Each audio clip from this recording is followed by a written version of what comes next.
Somewhere in a swamp in southern Mexico, there's a stone face the size of a delivery truck, and for over a century, almost nobody wanted to admit who actually carved it. Not because the answer was hidden, because the answer was uncomfortable. 17 of these faces have been pulled out of the mud so far, some of them weighing more than a loaded school bus, each one carved from a single uncut block of volcanic rock, each one a completely different human being frozen mid-thought 3,000 years ago. And for 200 years, the people studying them kept arriving at the same strange, wrong conclusion, over and over, no matter how much new evidence piled up.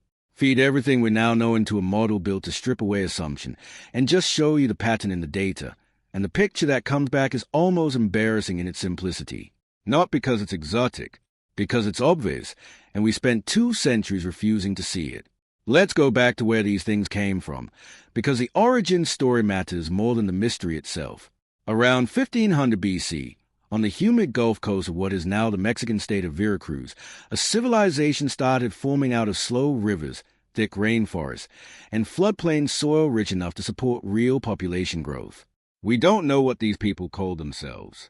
The name history uses for them, Olmec, actually comes from a completely different, much later people who live in the same region and simply inherited an old word for rubber people, a reference to the rubber trees that grew there.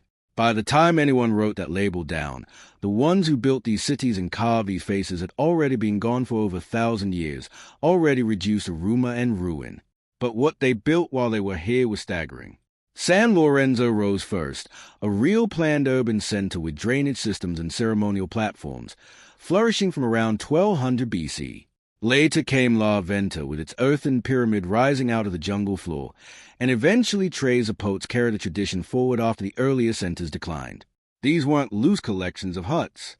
These were capitals, seats of political and religious authority commanding labor, trade, and territory. And then, around 400 BC, it all came apart. Nobody knows the full reason.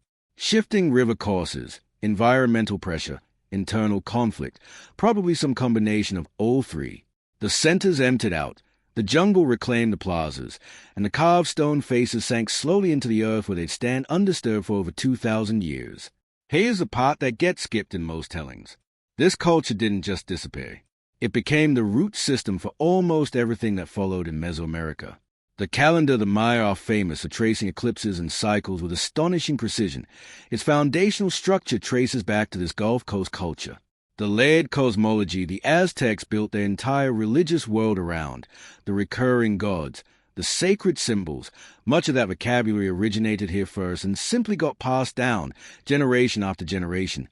Civilization after civilization, the way a language gets inherited without anyone remembering who spoke the first sentence. And then there's the writing.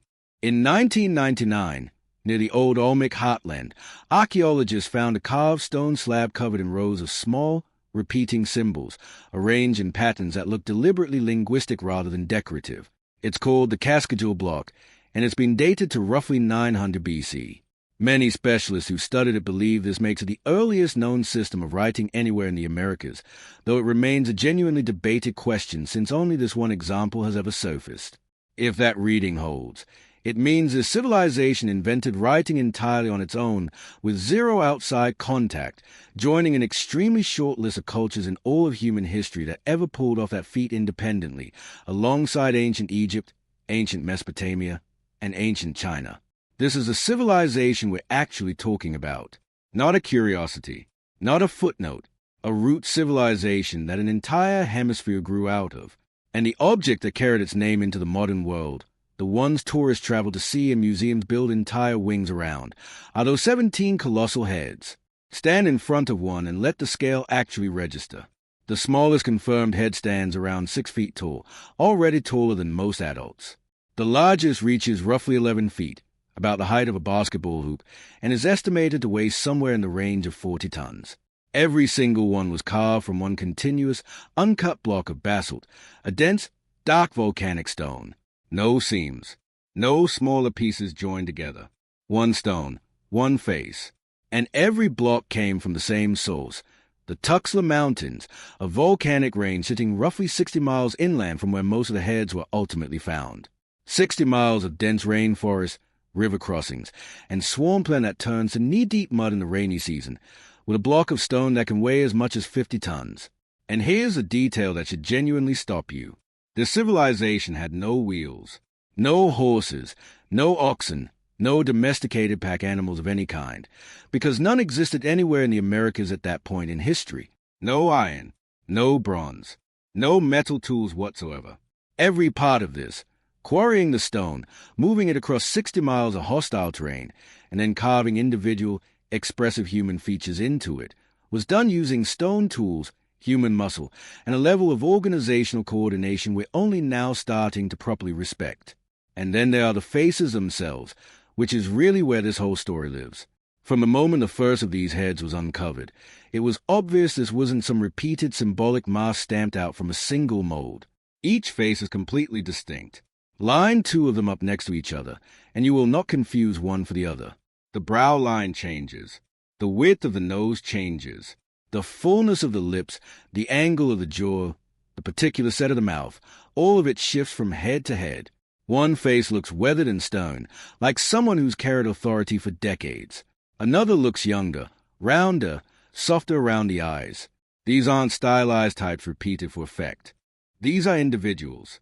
Specific, once-living human beings whose likenesses someone chose to lock into 50 tons of volcanic rock, so they would never be forgotten. And that's exactly what makes them so easy to misread if you're not paying attention, because a portrait carved at this scale is a statement. It says this person mattered enough to justify years of labor, enough to justify hauling stone through swamp and forest, enough to justify the patient work of shaping a human face out of solid rock using nothing but harder stone. Nobody does that for an abstract idea. You do that for a specific person whose authority shaped the lives of everyone around them. For almost 200 years, though, that fairly straightforward truth, that these are portraits of real individual rulers, got buried under a completely different story, one that had almost nothing to do with the people who actually built this civilization. It started in 1862, and it started, as these things often do, almost by accident. A farm worker clearing land near the town of Huyapan in Veracruz hit something solid under the soil. He assumed it was the base of a massive overturned pot.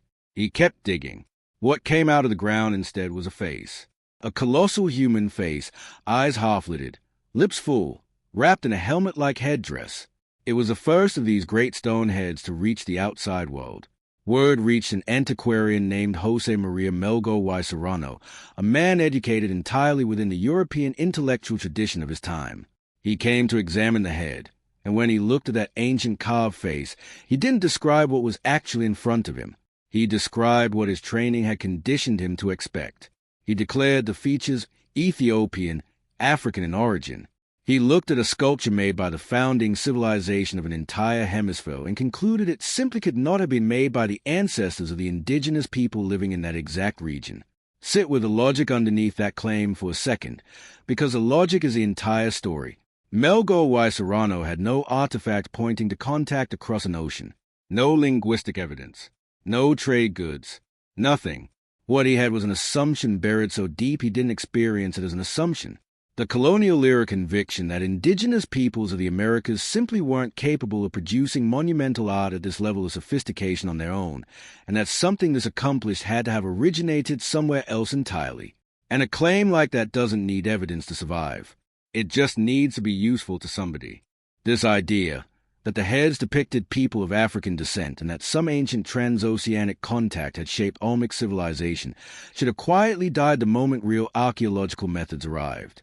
Instead, it kept getting passed along, book after book, decade after decade, surviving the rise of professional archaeology, surviving the maturing of anthropology as a discipline, surviving even the arrival of genetic and isotopic science that could actually test a claim directly. It survived all of it, not because the evidence supported it, but because different people, for very different reasons, found it useful to keep repeating. Real pushback against it didn't come from an argument. It came from digging. In the 1930s, an archaeologist named Matthew Sterling led expeditions on behalf of major American scientific institutions to the Gulf Coast to do something almost nobody had seriously attempted: study this culture as an actual dated civilization instead of treating it as an unsolved riddle to argue about from a distance. His teams excavated the major centers, uncovered more heads, more altars, more carved jade, and critically, build a real chronology layer by careful layer, establishing just how old this culture actually was. The dates that came back reordered the entire timeline of Mesoamerican history. This culture wasn't late. It wasn't a downstream copy of some older tradition. It sat at the very base of everything, earlier than the Maya, earlier than anyone had assumed possible. This wasn't a civilization that had received its sophistication from somewhere else. This was the civilization everyone else had inherited from. And in all of that careful, methodical work, something is conspicuously missing. Sterling's team, and every serious archaeologist who followed him into the region afterward, never found a shred of evidence supporting the idea of African origin. Not because they weren't looking, because they looked honestly, and it simply wasn't there. What the excavations revealed instead was a culture that explained itself completely on its own terms. Look at the 17 confirmed heads across the 4 known sites, and you don't see 17 copies of a single template. You see 17 individuals, each with real facial asymmetries, real irregularities, the kind of subtle imperfection that belongs to an actual living face and not a stylized formula repeated by rote. These read as portraits. And once you accept that they are portraits, the entire framing of the mystery shifts. The question stops being why do these faces look unfamiliar, and becomes who are these specific men, powerful enough that their people moved a literal mountain of stone to preserve their likeness. Because that's what a monument on this scale means. You don't haul 50 tons of rock across 60 miles of swamp to honor a stranger. You do it to honor a ruler. This is also where more recent scientific tools start converging with that older excavation work. When you look honestly at the facial features on these heads, broad noses, full lips, distinct individual proportions, they fall entirely within the natural range of indigenous Mesoamerican variation. The old racial framework that tried to sort human faces into neat, separate categories was never built on how faces actually work. Human facial features vary continuously across every population on Earth. Broad noses and full lips occur naturally and consistently among indigenous peoples of the Americas and always have. That point connects directly to what population genetics has revealed about the peopling of the Americas. Indigenous populations across the continent descend from groups who migrated from Asia via the Bering land bridge many thousands of years before Olmec civilization even existed, a migration that's now traceable through extensive genetic sequencing across both ancient and modern indigenous populations. Across that substantial body of genetic research, no pre-Columbian African genetic signature has been identified in indigenous American DNA. If there had been meaningful transatlantic contact and intermixing during the Olmec period, you would expect that to leave some kind of detectable trace. It hasn't, because there's no genetic evidence that it happened. Alongside the genetics, archaeological science has looked at the skeletal record from Olmec sites and consistently placed the individuals studied within the local population, rather than pointing toward outside origins. Taken together, the archaeological chronology, the stylistic analysis of the art itself, and the population genetics all converge on the same conclusion, arrived at independently through completely different methods. That's what a genuinely solid conclusion looks like.